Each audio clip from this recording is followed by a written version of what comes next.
Good morning, everyone. Today we are going to talk about One Belt, One Road. I'm Cliff and my group mates are Carrie, Chloe, and Ellie. First, One Belt, One Road refers to the economic cooperation initiative and development strategy put forward by Xi Jinping in 2013. The aim of One Belt, One Road is to foster economic development and cross-border trade relationships across the Silk Road economic belt and the 21st century maritime Silk Road. Currently, it has already garnered great support from numerous countries, and attract the 60 countries interested and affect over 4 billion of the world population. It also accounts for over 21 trillion of US dollar in economic value. Recently, the establishment of the Asian Infrastructure Investment Bank led by China has also provided a very solid platform for countries to receive funding and participate in the development of One Belt, One Road. Talking about the negative impact from One Belt, One Road, first it intensified the China's threat theory. China has already surpassed Japan in 2010 to become the world's second largest economy. Traditional powers such as the US started to view China as a threat to its international leading position. It is without any doubt that the establishment of One Belt, One Road will definitely increase China's international influence in both global affairs and economy. This will intensify the suspicions and discontent from traditional powers. And on the other hand, it will undermine the economic stability of the world. It should be noted that the Chinese government have been actively providing financial assistance and increased trade volume to improve the economies of developing countries participating in the project. Meanwhile, the central government itself is already facing serious financial risks as it have already accumulated an amount of 1,500 USD billion debt and foreseeable bubbles in its property market. Any fluctuation in China's economy can easily result in the collapse of developing countries. Hence, the development of One Belt, One Road will hinder the economic independence for China and its allies. On the other hand, it will also intensify the sovereignty dispute. One Belt, One Road itself covers over 60 countries in Africa, Europe, as well as Asia. The relations and mutual trust are therefore the critical keys to its success. Otherwise, One Belt, One Road may be considered as an interference of the local economic, diplomatic, and sovereignty policies, which may arouse opposition and dispute from their citizens. Fourth, the regional's insufficient capacity can be problematic. Simply building infrastructures can only lead to temporary economy. Without improving the local capacity, it will end up building white elephants, fund wastage, and encouraging corruption on an undeterminable scales. And on the other hand, it will also lead to low investment return, since many of the developing countries along the One Belt, One Road are politically unstable and financially risky. Simply, economic assistance itself cannot uproot the problem of instability and insecurity problem. Eventually, majority of the project will be completed through state-owned enterprise and state channels, hence giving low return on investment for China. Lastly, it will widen the wealth gap. Although One Belt, One Road open up more markets for doing business, at the same time it is unavoidable that enterprise will soon reallocate their manufacturing and industrial process to lower cost regions. This can lead to the problem of structural unemployment, as well as further weaken the workers' bargaining power to increase wages, as the job can be easily replaced by other countries and even lower cost. Thank you, Cliff. And now let's move on to the positive impacts. From the world aspect, One Belt, One Road helps strengthening the global employment. For instance, there's an AJ factory in Serbia. It was given a new life after a Chinese firm purchased it. One Belt, One Road also allows greater promotion in employment and also granted many new jobs from 56 financial and collaboration zones. Moreover, there is also a significant improvement in the global transition network. For example, the construction of China Now's high-speed railways has enabled better connections between places, and there is a stronger connections between land, nautical, air transport system, and also internet. Furthermore, One Belt, One Road also enhance digital cooperations. They are increasing joint efforts in frontier fields such as digital economy and nanotechnology. It has led to evolutions of big data in the modern society and become a base of developing the 21st century digital skilled road. In addition, there are also profound influence on global tourism. Countries alongside of One Belt, One Road will become hot destinations of outbound tourism. In accordance with researchers, China will attract more than 85 million tourists from One Belt, One Road during the 13th five-year plan period. It can generate a tremendous amount of revenue, around 100 billion. There will also be room for cultural exchanges. People from different walks and nationalities can exchange ideas including eating habits, fashions, and also professional knowledge. More diversified products and business can be developed. Now, let's move on to the Hong Kong aspect. Hong Kong has continued to be a global financial center in the past 20 years. However, progressively participating in the One Belt One Road can help strengthening its role as an intermediary agent. There are also various of challenges to be addressed by One Belt One Road. For example, there is insufficient technological growth, large wealth gap, and imbalanced income distribution in Hong Kong. And Shanghai Exchange has just gone beyond HKEX during 2015.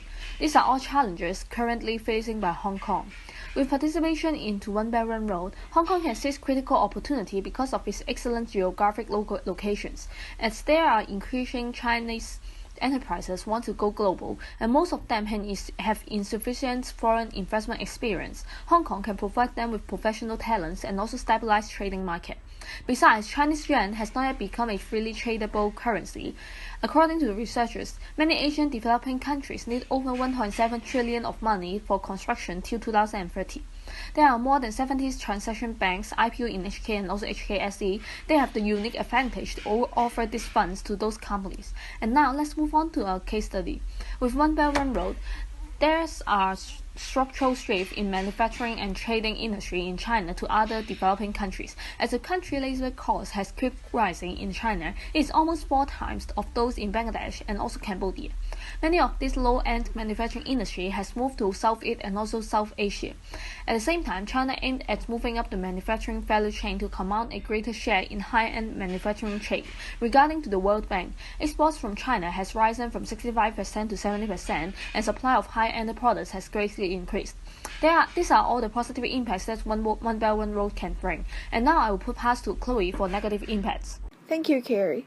From the Hong Kong's perspective, it is taking a more active role on business field, such as legal and consulting services, due to the combined advantages under one country two system with the trilingual ability and international network. Hong Kong can help foreign enterprises grow into the mainland market, and for Chinese enterprises interested in investing overseas, we can provide services for mergers and acquisition advisory. Hong Kong will be a hub for financial accounting and consultancy. HKMA set up an IFFO and signed memoranda of understanding with the International Finance Corporation and Global Infrastructure Hub. And IFFO will provide a platform for to share information and experience, which helps with infrastructure investment and finance. In the meanwhile, Hong Kong will become an important center for fundraising activities such as RMB offshore business, financing, asset management, and insurance. And government will play a facilitator and promoter role in adopting a fiscal policy conducive to improving wide investment and competitive tax measures. They concluded a Hong Kong-ASEAN free trade agreement, which will significantly boost our links with ASEAN and a network of economic and trade offices along the Belt and Road. The newly opened ETO in Jakarta is an example. And from China's perspective, infrastructure projects create extensive demand for professional and advisory services. We can see a great demand for project management, which ranges from project bidding and investment to financial management. One Belt One Road also creates a lot of work, including foreign exchange services, risk management, cash management, and more. And Chinese government is encouraging widespread acceptance of the currency in One Belt One Road countries in order to internationalize renminbi, as seen from the establishment of Chinese state-owned Silk Road Fund in 2014. And China can build a soft power to showcase the world as the second largest economy, being a central player. Long Run brings Chinese brand to go global by introducing Long Run Salamu, a halati tailored for Muslims. Since there are 1.5 billion Muslims in the world and many countries along One Belt One Road are Muslim, they discovered a big market for Salamu tea. And through One Belt One Road projects, China can achieve its strategic goals by signing agreements related to transport, power, and energy since 2013. And it has helped China with its objective of energy security by reducing its reliance on Middle East oil and gas.